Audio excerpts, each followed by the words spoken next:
ঈদের আগে সাপ্তাহিক ছুটির দিন বেচাকেনা ভালো হয় খুশি বিক্রেতারা। ক্রেতাদের উপচে পড়া ভিড় দোকানে দোকানে, তবে রয়েছে বাড়তি দামের অভিযোগ। তরিক ইসলামের রিপোর্ট। ঈদের বাকি আর মাত্র কয়েকটা দিন, প্রিয়জনের মুখে ঈদের হাসি ফোটাতে বিভিন্ন মার্কেটে ছুটছে নগরবাসী। সাপ্তাহিক ছুটির দিনে মিরপুর 10 ও 1 নম্বরের ফুটপাতের দোকানে ভিড় লেগেছে ক্রেতাদের। মানে ভালো ও দামে কিছুটা কম হওয়ায় নিম্ন ও নিম্নবিত্তদের ভরসা এসব দোকান।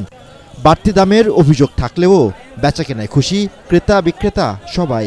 600 থেকে 1200 টাকা পর্যন্ত আছে। আলহামদুলিল্লাহ অনেক ভালো। 9 দিন বাকি আছে, 9 দিনে আল্লাহর রহমতে দেখি বেচাকেনা ভালো হতে পারে। পায়জামা, পাঞ্জাবি, বাচ্চাদের জন্য ছোট শার্ট, গেঞ্জি এগুলো কিনতে আসছে।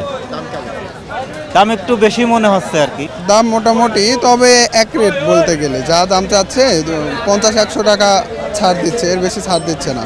একই অবস্থা রাজধানীর অভিজাত শপিং মলগুলোতে। বিভিন্ন পণ্যের মধ্য থেকে পছন্দের পোশাক বেছে নিতে ব্যস্ত ক্রেতারা। প্রিয়জনের মুখে হাসি ফোটাতেই যেন শত চেষ্টা। টি শার্ট, ফ্রক, লেহেঙ্গা কিনবো। গতবারের তুলনায় এবার মোটামুটি প্রায় সেম মনে হচ্ছে। চয়েজেবল আছে, কিন্তু প্রাইস একটু বেশি তুলনা। হ্যাঁ, অনেক কালেকশন আছে, সুন্দর, কিন্তু প্রাইসটা একটু তুলনামূলক বেশি আছে। যে ড্রেসগুলো আছে খুবই কমফোর্টেবল। আমি সবসময় এখান থেকে কেনাকাটা করি, এবারও এই জন্য আসা। এখন দেখি, ঘুরি, নিচ্ছি। প্রাইসটাও রিজনেবল। দাম একটু বেশি হলেও পণ্যের মান ও নিরিবিলি পরিবেশে কিনতে পেরে খুশি ক্রেতারা। ঈদের আনন্দ প্রিয়জনের সাথে ভাগাভাগি করতে এরই মধ্যে জমে উঠেছে ঈদ কেনাকাটা।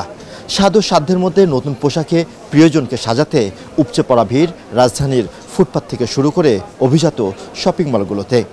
এবারের ঈদের ছুটি কিছুটা বেশি হওয়ায় অনেক আগেই জমে উঠেছে ঈদ কেনাকাটা। তরিক ইসলাম, এটিএন বাংলা, ঢাকা।